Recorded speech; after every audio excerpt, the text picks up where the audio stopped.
coming in. The army has used an anti-tank guided missile at the line of control. The army has targeted a Pakistan army position along the line of control in North Kashmir, and this was in response to this particular post along the LC that was enabling infiltration. Pakistan was using this post to give cover fire to infiltrators. I quickly want to cut across to India Today's Shiv Arur, who joins us for more on the story.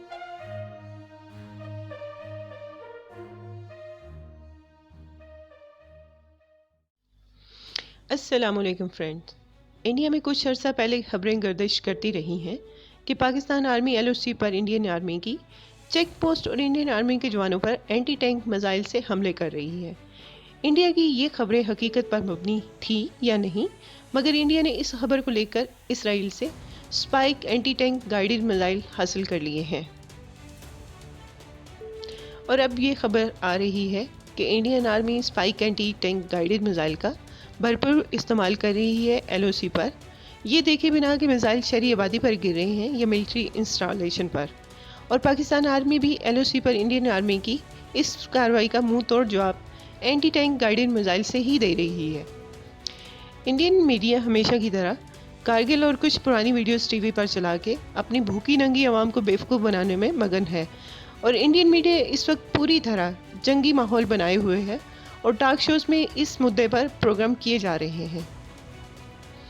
और दूसरी तरफ Pakistan army खामोश है और अपनी duties को sir अंजाम देने के साथ साथ इंडियन आर्मी को मुंह तोड़ जवाब दे रही है। आने वाली अपडेट से पता चला है कि पाकिस्तान आर्मी ने जवाबी कार्रवाई में बहुत सी चेक पोस्ट उड़ा दी हैं। न्यूज़ का लिंक डिस्क्रिप्शन में मौजूद है।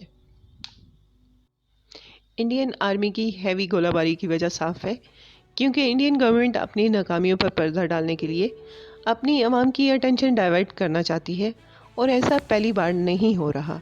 इससे पहले भी इंडियन गवर्नमेंट ने अपनी आवाम को बेवकूफ़ बनाया, सर्जिकल स्ट्राइक और बालाकोट एयर स्ट्राइक के नाम पर।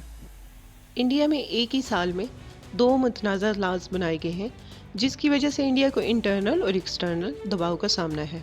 ख़ास तौर पर पूरी दुनिया इंडिया को लान तान कर रही है, इसलिए इंडिया इस सब पर से ध्यान हटाने के लिए एलओसी पर महाज गर्म कर रही है, जबकि पूरी दुनिया जानती है कि ये सिर्फ एलओसी नहीं बल्कि फ्लैश पॉइंट है न्यूक्लियर वार का।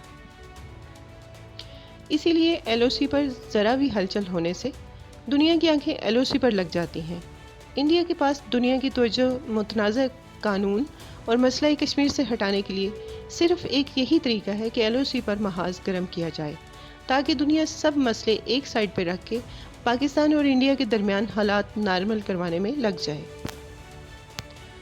मगर हमेशा की तरह इंडिया ये बात भूल जाता है कि एलओसी की दूसरी तरफ भी एक आर्मी बैठी हुई है, जो इंडिया की किसी भी जहारियत का मुंह तोड़ जवाब देने की काबिलियत रखती है। और इसीलिए पाक आर्मी न सिर्फ इंडियन चेक पोस्ट्स उड़ाने में मसरूफ़ है, बल्कि पाकिस्तान सफारती महाज पे भी इंडिया को नाकू चने चबाने पर मजबूर कर रहा है। आज की अपडेट्स में इतना ही। मज़ीद डिफेंस रिलेटेड अपडेट के लिए और हमारी हौसला अफजाई के लिए हमारे चैनल को ज़रूर सब्सक्राइब करें और अपना ख्याल रखें। अल्लाह हाफिज़।